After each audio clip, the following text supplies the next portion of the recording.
एक बड़ा शहर था। इस शहर में लाखों लोग रहते थे। पहले के जमाने के लोग साथ साथ रहते थे और एक दूसरे के काम आते थे। पर नए जमाने के लोगों का स्वरूप ही अलग सा है। सब अपने अपने काम में रत रहते थे।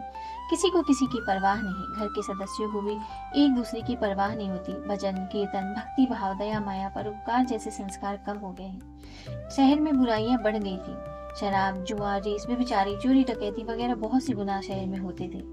कहावत है कि हजारों निराशा में एक अमर आशा छिपी हुई होती है। इसी तरह इतनी सारी बुराइयों के बावजूद भी शहर में कुछ अच्छे लोग भी रहते थे। ऐसे अच्छे लोगों में शीला और उसके पति की गृहस्थी मानी जाती थी। शीला धार्मिक प्रकृति की और संतोषी थी। उसका पति भी विवेकी और सुशील था।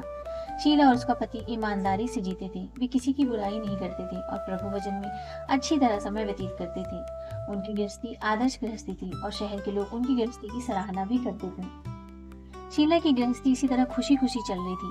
पर कहा जाता है कि कर्म की गति अकल है। विधाता के लिखे लेख को कोई नहीं समझ सकता। इंसान का नसीब पल भर में राजा को रंक और रंक को राजा बना देता है। शीला के पति के पिछले जन्म के कुछ कर्म भोगने बाकी रह गए होंगे। वह बुरे लोगों से दोस्ती कर बैठा।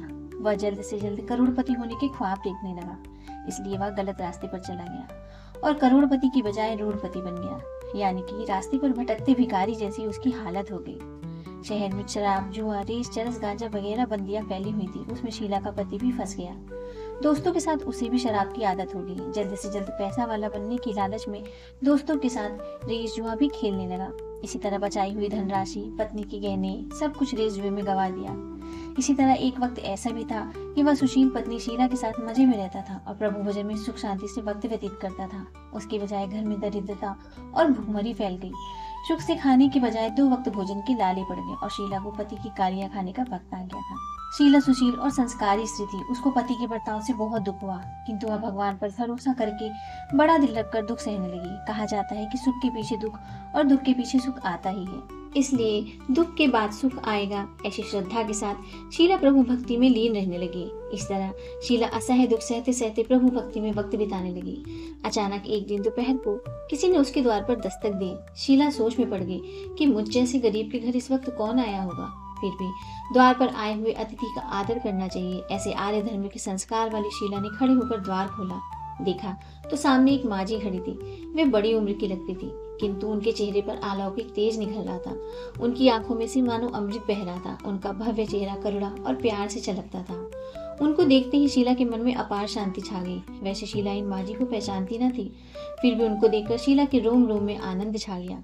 शीला माजी को आदर के साथ घर में ले आई और बिठाने के लिए कुछ भी नहीं था, अतः शीला ने सकुचाकर एक फटी हुई चादर पर उनको बिठाया।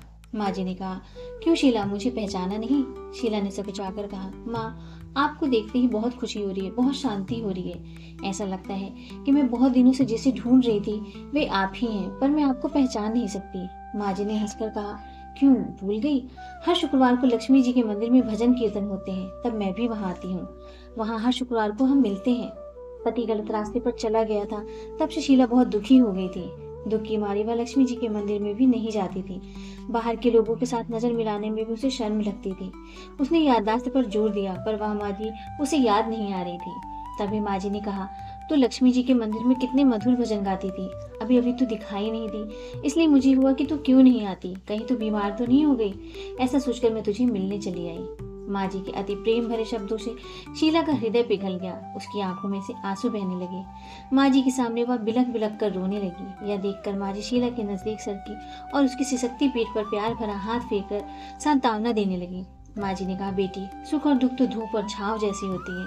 सुख के पीछे दुख आता है और दुख के पीछे सुख भी आता है। धैर्य रखो बेटी, और तुझे क्या परेशानी है? तेरे दुख की बात मुझे सुना, तेरा मन भी हल्का हो जाएगा और तेरे दुख का कोई उपाय भी मिल जाएगा। माँ जी की बात सुनकर शीला के मन को शांति मिली। उसने माँ जी से कहा, माँ, मेरी गृहस्थी में भरपूर सुख और खुशियाँ थी। मेरे पति भी सुशील थे। भगवान की कृपा से पैसे की बात में भी हमें संतोष था। हम शांति से गृहस्थी चलाते, ईश्वर शक्ति में अपना व्यक्त व्यतीत करते थे। यकायक हमारा भाग्य हमसे रूठ गया। मेरे पति को बुरी दोस्ती हो गई। बुरी दोस्ती की वजह से वे शराब जुआ रेस चरस गांजा वगैरह खराब आदतों के शिकार हो गए और उन्होंने सब कुछ गवा दिया और हम रास्ते के भिखारी जैसे बन गए। यह सुनकर माँ जी ने कहा, सुख के पीछे दुख और दुख के पीछे सुख आता ही रहता है। ऐसा भी कहा जाता है कि कर्म की गति न्यारी होती है। हर इंसान को अपने कर्म भुगतने ही पड़ते हैं, इसलिए तू चिंता मत कर। अब तू कर्म भुगत चुकी है, अब तुम्हारे सुख के दिन अवश्य आएंगे। तू तो माँ लक्ष्मी जी की भक्त है। माँ लक्ष्मी जी तो प्रेम और करुणा की अवतार है। वे अपने भक्तों पर हमेशा ममता रखती हैं। इसलिए तू धैर्य रख के माँ लक्ष्मी जी का व्रत कर, इससे सब कुछ ठीक हो जाएगा। माँ लक्ष्मी जी का व्रत करने की बात सुनकर शीला के चेहरे पर चमक आ गई। उसने पूछा, माँ लक्ष्मी जी का व्रत कैसे किया जाता है, मुझे समझाइए, मैं भी यह व्रत अवश्य करूंगी। माँ जी ने कहा, बेटी, माँ लक्ष्मी जी का व्रत बहुत सरल है। उसे वरद लक्ष्मी व्रत या वैभव लक्ष्मी व्रत कहा जाता है। यह व्रत करने वाले की सब मनोकामना पूर्ण होती है। वह सुख, संपत्ति और यश प्राप्त करता है। ऐसा कहकर माँ जी वैभव लक्ष्मी व्रत की विधि कहने लगी। बेटी, वैभव लक्ष्मी व्रत वैसे तो सीधा साधा व्रत है, किंतु कई लोग यह व्रत गलत तरीके से करते हैं, अतः उसका फल नहीं मिलता। कई लोग कहते हैं कि सोने के गहने की हल्दी कुमकुम से पूजा करो, बस व्रत हो गया, पर ऐसा नहीं है। कोई भी व्रत शास्त्रीय विधि पूर्वक करना चाहिए, तभी उसका फल मिलता है। सिर्फ सोने के गहने की पूजा करने से फल मिल जाता तो सभी आज लखपति बन गए होते। सच्ची बात तो यह है कि सोने के गहनों का विधि से पूजन करना चाहिए। व्रत की उद्यापन विधि भी शास्त्रीय विधि के मुताबिक ही करनी चाहिए, तभी यह वैभव लक्ष्मी व्रत फल देता है। यह व्रत शुक्रवार को करना चाहिए। सुबह में स्नान करके स्वच्छ कपड़े पहनो और सारे दिन मन में जय माँ लक्ष्मी का रटन करते रहो। किसी की चुगली नहीं करनी चाहिए। शाम को पूर्व दिशा में मुंह रख के इसी तरह आसन पर बैठ जाओ। सामने एक पटा रखो, उसके ऊपर रुमाल रखो। रुमाल पर चावल का छोटा सा ढेर करो। उस ढेर पर पानी से भरा तांबे का कलश रखकर कलश पर एक कटोरी रखो। उस कटोरी में एक सोने का गहना रखो। सोने का ना हो तो चांदी का भी चलेगा, चांदी का ना हो तो नगद रुपया भी चलेगा। बाद में घी का दीपक जलाकर धूप चली सुलगा कर रखो। माँ लक्ष्मी जी के बहुत स्वरूप हैं और माँ लक्ष्मी जी को श्री यंत्र अति प्रिय है, अतः वैभव लक्ष्मी में पूजन विधि करते वक्त सर्वप्रथम श्री यंत्र और लक्ष्मी जी के विविध स्वरूपों का सच्चे दिल से दर्शन करो। उसके बाद लक्ष्मी स्तवन का पाठ करो।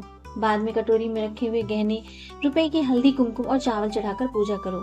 लाल रंग का फूल चढ़ाओ। शाम को कोई मीठी चीज बनाकर उसका प्रसाद रखो। ना हो सके तो शक्कर या गुड़ भी चल सकता है। फिर आरती करके 11 बार सच्चे हृदय से जय माँ लक्ष्मी बोलो।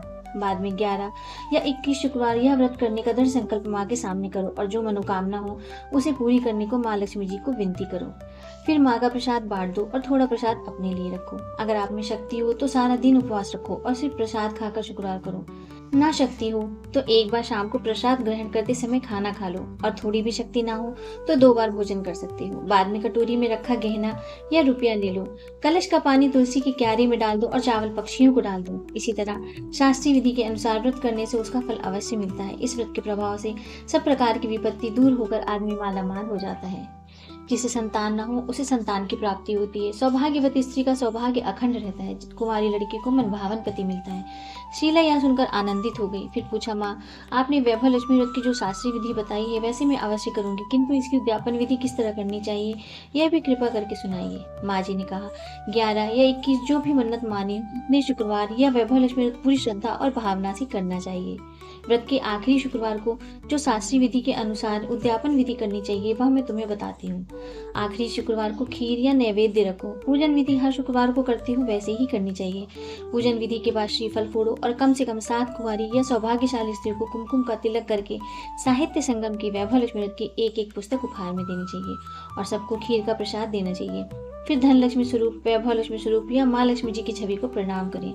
माँ लक्ष्मी जी का यह स्वरूप वैभव देने वाला होता है। प्रणाम करके मन ही मन भावुकता से माँ की प्रार्थना करते वक्त कहें कि हे माँ धन लक्ष्मी, हे माँ वैभव लक्ष्मी, मैंने सच्चे हृदय से आपका वैभव लक्ष्मी व्रत पूर्ण किया है, तो हे माँ हमारी जो मनोकामना है उसे पूर्ण करें, हमारा सबका कल्याण करें। जिसे संतान ना हो उसे संतान देना, सौभाग्यशाली स्त्री का सौभाग्य अखंड रखना, कुंवारी लड़की को मनभावन पति देना।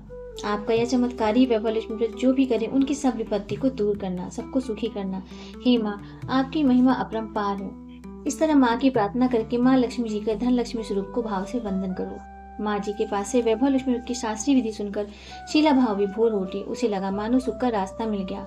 उसने आंखें बंद करके मन ही मन उसी क्षण संकल्प कर लिया कि हे माँ वैभव लक्ष्मी, मैं भी माँ जी के कहे मुताबिक श्रद्धा से शास्त्रीय विधि अनुसार वैभव लक्ष्मी व्रत 21 शुक्रवार तक करूंगी और व्रत की शास्त्रीय विधि अनुसार उद्यापन विधि भी करूंगी। शीला ने संकल्प करके आंखें खोली तो सामने कोई न था। वह विस्मित हो गई कि माँ जी कहाँ गई। यह माँ जी दूसरा कोई न था, साक्षात लक्ष्मी जी ही थी। शीला लक्ष्मी जी की भक्त थी, इसलिए अपने भक्त को रास्ता दिखाने के लिए माँ लक्ष्मी देवी माँ जी का स्वरूप धारण करके शीला के पास आई थी। दूसरे दिन शुक्रवार था। सवेरे स्नान करके स्वच्छ कपड़े पहनकर शीला मन ही मन श्रद्धा और पूरे भाव से जय माँ लक्ष्मी का रटन करने लगी। सारा दिन किसी की चुगली नहीं की। शाम हुई तब हाथ पांव मुंह धोकर शीला पूर्व दिशा में मुंह करके बैठ गई। घर में पहले सोने के बहुत से गहने थे, पर पतिदेव ने गलत रास्ते पर चलकर सारे गहने गिरवी रख दिए थे। पर नाक की चुन्नी बच गई थी। नाक की चुन्नी निकाल कर उसे धोकर शीला ने कटोरी में रख दी। सामने पाटे पर रुमाल रखकर मुट्ठी भर चावल का ढेर किया, उस पर तांबे का कलश रखकर पानी भरा, उसके ऊपर चुन्नी वाली कटोरी रखी। फिर माँ जी ने कही थी वह शास्त्रीय विधि के अनुसार वंदन, स्तवन, पूजन वगैरह किया और घर में थोड़ी शक्कर थी वह प्रसाद में रखकर वैभव लक्ष्मी व्रत पूर्ण किया। यह प्रसाद पहले पति को खिलाया। प्रसाद खाते ही पति के स्वभाव में फर्क पड़ गया। उस दिन उसने शीला को मारा नहीं, सताया भी नहीं। शीला को बहुत आनंद हुआ। उसके मन में वैभव लक्ष्मी व्रत के लिए श्रद्धा बढ़ गई। शीला ने पूर्ण श्रद्धा भक्ति से 21 शुक्रवार तक वैभव लक्ष्मी व्रत किया। 21वें शुक्रवार को माँ जी के कहे मुताबिक उद्यापन विधि करके 7 स्त्रियों को वैभव लक्ष्मी की 7 पुस्तकें उपहार में दी। फिर माता जी के धन लक्ष्मी स्वरूप की छवि को वंदन करके भाव से मन ही मन प्रार्थना करने लगी कि हे माँ धन लक्ष्मी, मैंने आपका वैभव लक्ष्मी व्रत करने की जो मन्नत मानी थी वह व्रत आज पूर्ण किया है। तो हे माँ, हमारी जो भी मनोकामना है उसे पूर्ण करें, हमारी सब विपत्ति को दूर करें, हमारा सबका कल्याण करें। जैसे संतान न हो उसे संतान देना, सौभाग्यवती स्त्री का सौभाग्य अखंड रखना, कुंवारी लड़की को मनभावन पति देना। आपका यह चमत्कारी वैभव लक्ष्मी व्रत जो भी करे उसकी सब विपत्ति को दूर करना, सबको सुखी करना। हे माँ, आपकी महिमा अपार है। ऐसा बोलकर लक्ष्मी जी के धन लक्ष्मी स्वरूप की छवि को प्रणाम किया। इस तरह शास्त्रीय विधि पूर्वक शीला ने श्रद्धा से व्रत किया और तुरंत ही उसे उसका फल भी मिल गया।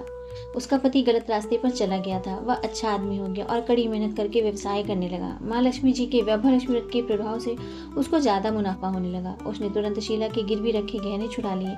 घर में धन की बाढ़ सी आ गई। घर में पहले जैसे सुख शांति छा गई। वैभव लक्ष्मी व्रत का प्रभाव देखकर मोहल्ले की दूसरी स्त्रियां भी शास्त्रीय विधि पूर्वक वैभव लक्ष्मी व्रत करने लगी।